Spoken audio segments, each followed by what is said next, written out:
Hello friends, welcome back to new homeopathy. और आज की इस वीडियो में हम देखने वाले हैं एकोनाइट। ठीक है, एकोनाइट बहुत अच्छी मेडिसिन है, तो आज हम देखेंगे एकोनाइट मेडिसिन को। तो एकोनाइट नेपेलस, इसका पूरा नाम याद रखना है। इसके बाद इसका सोर्स क्या है? इसका सोर्स है vegetable kingdom, common name monkshood family Ranunculaceae, और प्रूव किसने की थी? डॉक्टर हेनेमन ने की थी। इसके बाद अपन आगे बढ़ते हैं। तो इसका इंट्रोडक्शन में अपने को कुछ लाइन तो पढ़नी पड़ती है। ठीक है, तो इंट्रोडक्शन क्या याद रखेंगे अपन? One of deadliest and most rapidly acting poison. ठीक है, बहुत जानलेवा और बहुत जल्दी काम करने वाला ये एक पॉइजन है। इसके बाद one of Clarke ABC nurseries. अब एबीसी से 3 मेडिसिन के नाम है। ठीक है, एकोनाइट, बेलेडेना और कैमोमिला। तो अब एकोनाइट क्या करता है? ठीक है, कॉज क्या करता है एकोनाइट? टर्मोइल इन सर्कुलेशन, मतलब कि सर्कुलेशन में उथल पुथल पैदा करता है। उथल पुथल इन द सेंस ये मान के चलो कि सर्कुलेशन में चेंजेस करता है। ठीक है, इसके बाद जो है बेलेडोना काय में चेंजेस करेगा? ब्रेन में। और कैमोमिला काय में चेंजेस करेगा? टेम्परामेंट, टेम्परामेंट यानी स्वभाव में।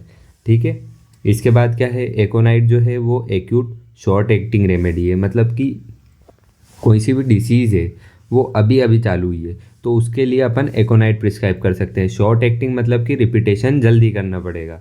और कंप्लेंट्स कैसी आती है? पेशेंट जो आएगा वो क्या बोलेगा कि मेरी जो कुछ भी बीमारी जो XYZ वो लेके आया है वो सडनली आती है एकदम से, और एकदम से बहुत तीव्र आती है। ठीक है, जैसे अस्थमा में होता है ना, एकदम से सांस चलने लग जाती है, इस टाइप से।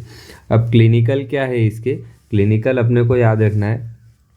तो क्लिनिकल क्या क्या है इसके? Initial stage of acute diseases. ठीक है, मतलब कि कोई सी भी एक्यूट डिसीज़ है उसकी इनिशियल स्टेज में अपन क्या दे सकते हैं? एकोनाइट दे सकते हैं। इसके अलावा अस्थमा के लिए, कोलेरा के लिए, कन्वल्जन्स के लिए, ठीक है,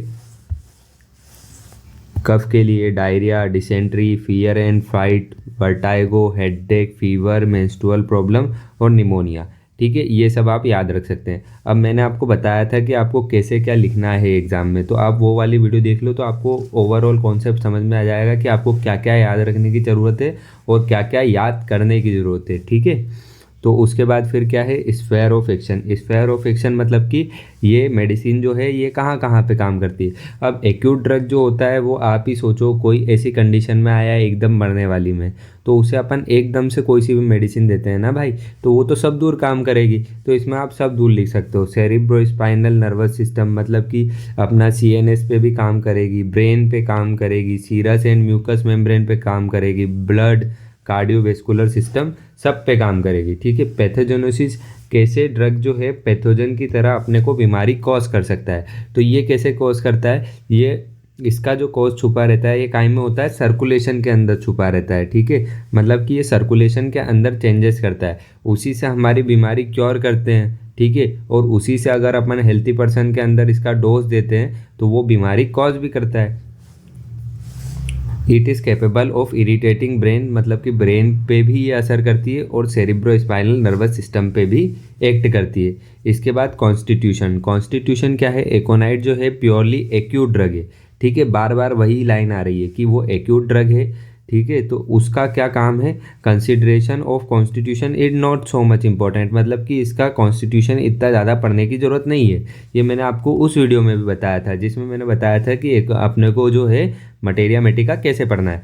फिर भी हम एक बार का लिख सकते हैं अगर हमें एग्जाम में याद रहता है, तो हम यहाँ पे पढ़ लेते हैं कैसे लिखना है। ठीक है, फिजिकल मेकअप, मतलब कि बाहर से पर्सन दिखता कैसा है? प्लिथोरिक और सैंग्विन पर्सन होता है, फिर with rigid fibres, dark hair and eyes, full और सेडिडेंट्री लाइफ।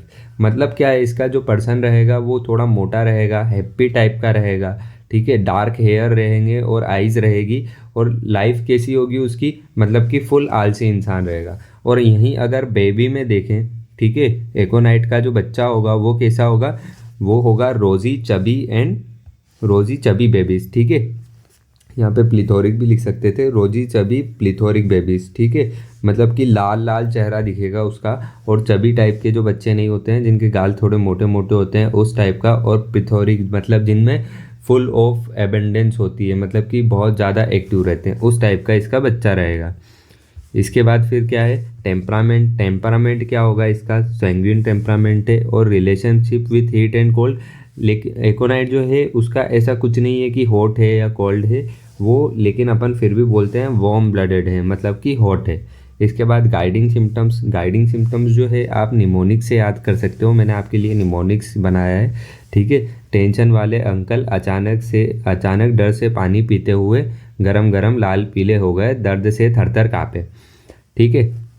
ये एक दो बार पढ़ोगे आपको याद भी रह जाएगा, क्योंकि मज़ेदार है। टेंशन वाले अंकल अचानक डर से पानी पीते हुए गरम गरम लाल पीले हो गए और दर्द से थरथर काँपे। अब अपन इसके गाइडिंग सिम्टम्स देख लेते हैं, फिर मैं आपको बता दूंगा कि ये निमोनिक्स कैसे बना है, ठीक है। तो tension is the key note of the एकोनाइट, ठीक है। ये तो आपको लाइन याद ही होना चाहिए और एग्जाम में भी लिख के आने आना भाई, इसके बिना मत आ जाना। इसके बाद useful in first stage of acute D cases. अब ये तो मैंने आपको इतनी बार बोल दिया कि यार ये एक्यूट केसेस के लिए दी जाती है। इसका एक्यूट केसेस कैसे आते हैं? सडनली एंड वायलेंटली ऑनसेट होता है, ठीक है। अचानक से आएगा और बहुत हाई लेवल का आएगा। इसके बाद part of trio of restlessness, ठीक है। रेस्टलेसनेस का जो ट्रायो है, अब ट्रायो से आप क्या समझते हो? ट्रायो मतलब कि तीन बेस्ट मेडिसिन रेस्टलेसनेस के लिए, तो उसमें से जो एक है वो एकोनाइट है, ठीक है। अदर कौन कौन सी है? आर्सेनिक है और रस्टॉक्स है। ये बिल्कुल याद रखना, ये एक इम्पॉर्टेंट क्वेश्चन है, ठीक है। एग्जाम में पूछा जाता है, अब एमसीक्यू भी पूछने लग गया है, तो उस अकॉर्डिंग भी ये इंपॉर्टेंट है। उसके बाद फिर फोर्थ पॉइंट क्या है? There is great fear and anxiety of mind face of aconite express fear, ठीक है। ग्रेट एंजाइटी रहती है, मतलब पेशेंट जो रहता है वो डरा हुआ रहता है और कैसा रहता है? एकदम हड़बड़ाहट में रहता है। उसके अलावा जो पेशेंट जो है उसके चेहरे से हमें पता लग जाता है कि वो डरा हुआ है, ठीक है। इसके बाद क्या है? Fear and fright are the most characteristic of the aconite. अब एक और की नोट क्या आ गया एकोनाइट का, कि एकोनाइट का जो पर्सन रहेगा वो फियर डरा हुआ रहेगा और फ्राइट घबराया हुआ रहेगा, ठीक है।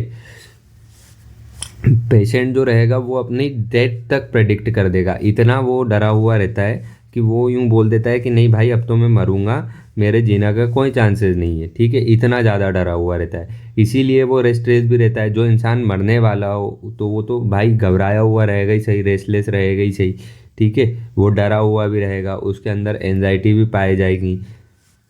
इसके बाद उसकी स्किन कैसी होती है? ड्राई हॉट स्किन होती है और स्वेट बहुत कम होता है, ठीक है, विथ रेयर स्वेट। इसके बाद फिर क्या है? एक्सीलेंट पेन रेमेडी, ठीक है। इसका फिर से आ गया कि ट्रायो ऑफ पेन रेमेडी। एकोनाइट जो है वो रेस्टलेसनेस के ट्रायो में भी आती है और पेन के ट्रायो में भी आती है। अब पेन के ट्रायो में एकोनाइट के साथ कौन कौन सी आती है? कैमोमिला और कोफिया। इसमें बच्चे बहुत कंफ्यूज होते हैं, तो याद रखना ये दोनों लाइन बहुत इंपॉर्टेंट है, ठीक है। इसमें जितने मैंने इंपॉर्टेंट थे की नोट और वो सब ही डाले हैं जो आपके एमसीक्यू में भी आ सकते हैं। इसके अलावा highly sensitive to least touch, मतलब कि पेशेंट जो होता है वो बिल्कुल भी टच बर्दाश्त नहीं करता है, ठीक है। बहुत ज़्यादा सेंसिटिव टाइप का बंदा रहता है कि भाई मेरे को टच मत करो।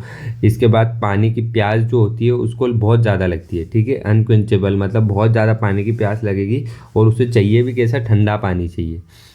इसके बाद alternating red and pale face with swelling sensation. अब जो पेशेंट रहेगा उसका फेस कैसा देखने को मिलेगा आपको? मतलब टेंशन तो हो ही रहा है लेकिन बार बार उसका फेस जो है वो रेड और पेल, ठीक है, अल्टरनेट होता रहेगा। इसके बाद बेस्ट फॉर कंजेस्टिव स्टेज, मतलब कि कंजेस्टिव स्टेज मतलब क्या होता है? कंजेशन मतलब होता है कि कहीं पे ब्लड एक्यूमुलेट हो जाना बॉडी के अंदर। अब चेहरे के ही लेके चलो कि बार बार रेड हो रहा है, मतलब कि ब्लड जो है, ब्लड की सप्लाई जो है वो चेहरे पे बहुत ज़्यादा हो रही है और चेहरे पे जो है ब्लड बहुत ज़्यादा है, इसलिए वो रेड हो जाता है, ठीक है। कंजेस्टिव स्टेज ऑफ इन्फ्लामेशन, मतलब कि अगर कहीं पे लग गई है तो वहाँ पे जैसे लाल लाल होता है ना, तो उस वाली स्टेज में भी हम ये मेडिसिन दे सकते हैं। Paralysis from exposure to dry cold wind, मतलब जैसे ही कोल्ड विंड लगती है, ठंडी हवा उस पेशेंट को लगेगी तो उसको क्या हो जाएगा? पैरालिसिस होने के चांसेस रहेंगे, ठीक है। अब एक बार मैं आपको इसको टुकड़े में बता देता हूँ कि कैसे क्या निमोनिक्स है। टेंशन वाले अंकल अचानक डर से पानी पीते हुए गरम गरम लाल पीले हो गए, दर्द से थरथर कांपे, ठीक है। अब टेंशन वाले अंकल से आप क्या रखोगे याद? Tension is the key note. अचानक से क्या याद रखोगे? Sudden and violent. डर से क्या रखोगे? ग्रेट फियर एंड एंजाइटी रहती है, ठीक है। उसके बाद पानी पीते हुए, पानी भाई unquenchable thirst of large quantity of cold water. गरम गरम dry hot skin with rare sweat. लाल पीले हो गए, alternating red and pale face, ठीक है, लाल पीले। दर्द में एक्सीलेंट पेन रेमेडी है, ठीक है। इसके बाद फिर क्या है, इसके बाद है अपने पास थर थर कांपे, पार्ट ऑफ रेस्टलेसनेस। रेस्टलेसनेस मतलब क्या होता है भाई, कि रेस्टलेसनेस मतलब कि आप यूँ समझ के चलो, मेंटल रेस्टलेसनेस मतलब होता है कि आप पूरे, आपके विचार चलते रहते हैं, ओवर थिंकिंग टाइप, ठीक है। और फिजिकल रेस्टलेसनेस मतलब होता है कि आप एक जगह बैठ नहीं पा रहे हो, मतलब आपका पाँव या तो हिलता रहेगा, हाथ हिलता रहेगा। कोई कोई बच्चे नहीं होते हैं जो मतलब उनको डांट के चुप करके बिठाओ तो भी हाथ पाँव चलाते ही रहते हैं, उस टाइप का हो जाता है, ठीक है। इसके बाद एक्सपोजर टू ठंडी हवा। ठंडी हवा से क्या हो जाता है, पैरालिसिस हो जाता है। कंजेशन मैंने आपको बता ही दिया कि क्या होता है, ठीक है। और टची अंकल होते हैं, मतलब कि हाईली सेंसिटिव होते हैं। इसके बाद फिर माइंड सिम्टम्स पे आ जाते हैं। इसका मेंटल जो है वो बहुत ज़्यादा इंपॉर्टेंट है इस मेडिसिन का, ठीक है। तो मेंटल का क्या है, माइंड सिम्टम्स। माइंड सिम्टम्स का निमोनिक क्या है, डर से बेचैन अंकल ने म्यूजिक बंद कर दिया और बोले मैं तो मरने वाला हूँ, डेट और टाइम भी बता देता हूँ, लेकिन अगर वो शांत है तो एकोनाइट मत सोचना। अगर आपने इतना निमोनिक याद कर लिया तो आपको वो सारे मेंटल लिख दोगे, ठीक है, कोई बड़ी बात नहीं है। क्या याद रखना है, डर से बेचैन अंकल ने म्यूजिक बंद कर दिया और बोले मैं तो मरने वाला हूँ, डेट और टाइम भी बता देता हूँ, लेकिन अगर वो शांत है तो एकोनाइट मत सोचना, ठीक है। तो अब जैसे एको, ये लाइन तो आप लिख ही सकते हो, हर मेंटल में लिख सकते हो, एकोनाइट है पिक्यूलियर मेंटल सिम्टम्स, ऐसे कोई सी भी मेडिसिन आ जाए, ठीक है। इसके बाद फिर क्या है, great fear and anxiety of mind with great nervousness. ये अपन उधर से याद रख के आए ही सही, ठीक है, कि पेशेंट जो रहेगा वो फियर में रहेगा। फेस कैसा रहेगा, एक्सप्रेस करेगा फियर को, ठीक है। पेशेंट का फेस कैसा रहेगा, डर का एक्सप्रेशन रहेगा फेस के ऊपर।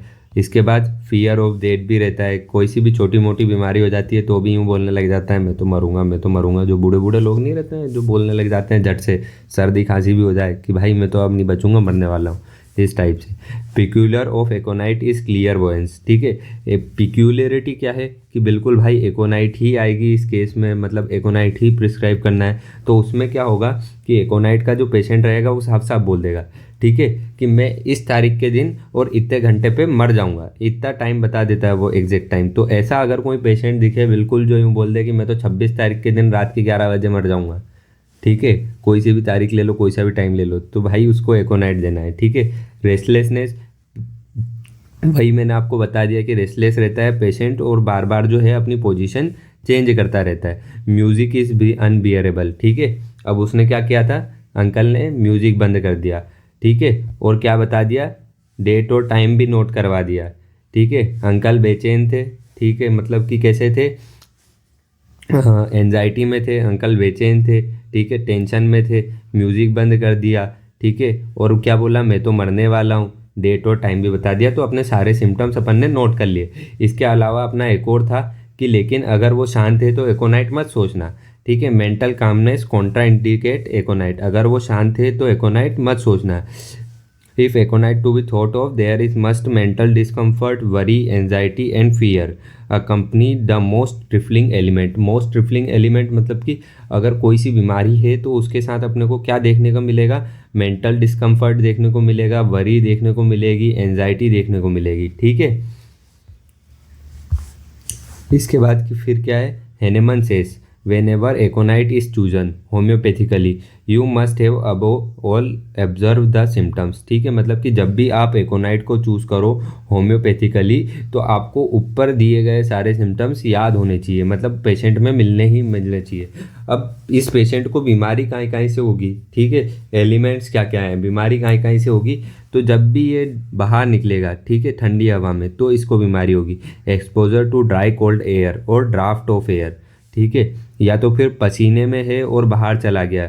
अपने घर वाले बोलते हैं ना पसीने में हो रहा अभी कूलर के सामने मत बैठ गर्मी में, और ऐसे ही बोलते हैं कि पसीने में हो रहा अभी ठंडी हवा बाहर मत जाओ, इस टाइप से। Fear, fright, shock, heat of sun, ठीक है, धूप से, डर से, ठीक है, घबराने से, शॉक, एकदम से किसी ने शॉक दे दिया, ज़्यादा एक्साइटमेंट हो गई, इंजरीज हो गई, या तो फिर सर्जिकल ऑपरेशन से। पिक्यूलर क्या है इसका, ठीक है, पिक्यूलर, सॉरी, हाँ, पर्टिकुलर क्या है इसका, पर्टिकुलर में आपको याद रखना है फीवर, ठीक है, फीवर ही पूछा जाता है पर्टिकुलर में, तो आप इसको याद रख लेना।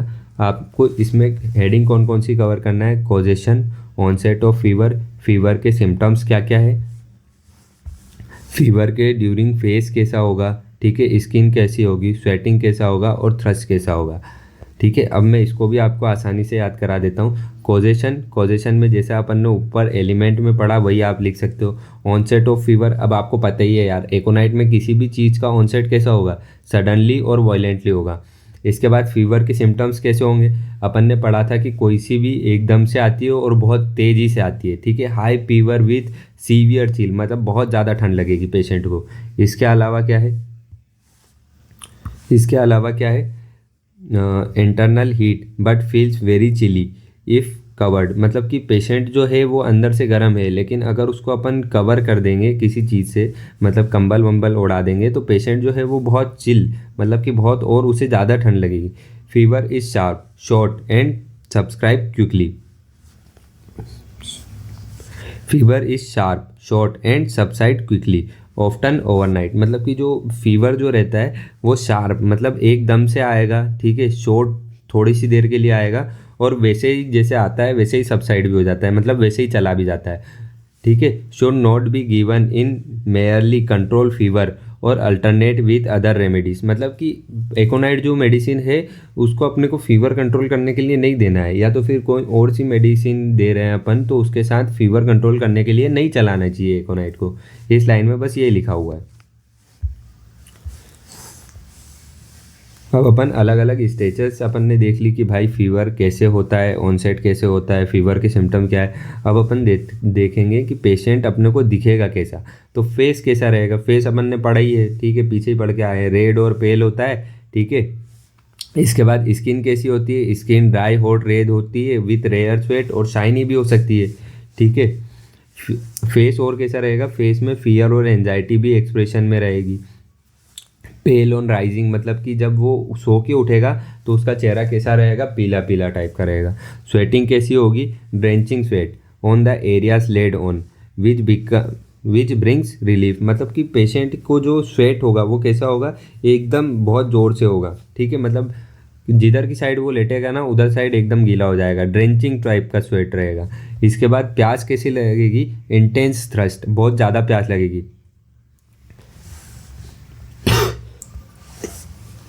इंटेंस थर्स्ट, बहुत ज़्यादा प्यास लगेगी, वो भी लार्ज अमाउंट में लगेगी, लार्ज अमाउंट में कोल्ड वाटर की, ठीक है, specially during heat phase.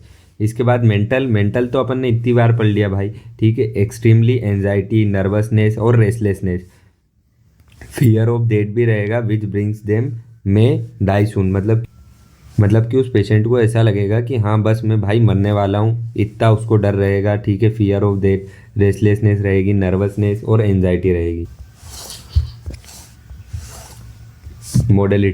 Modalities मतलब कि कब बीमारी कोई सी चीज़ होगी, ठीक है, कोई सा चेंजेस होगा तो बढ़ जाएगी या कब कम हो जाएगी। तो एग्रावेशन मतलब क्या होता है भाई, बढ़ना होता है, ठीक है।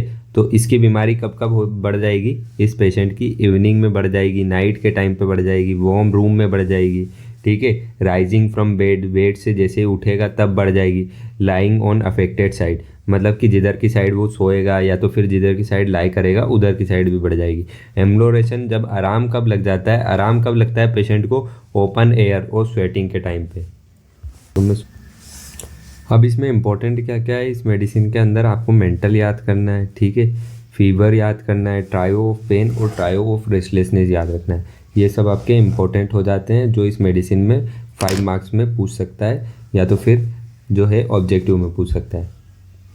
तो ऐसी ही और भी इंटरेस्टिंग वीडियो के लिए, ठीक है, और आपको आसानी से याद करा सके ऐसी वीडियो के लिए हमारे चैनल को सब्सक्राइब करें।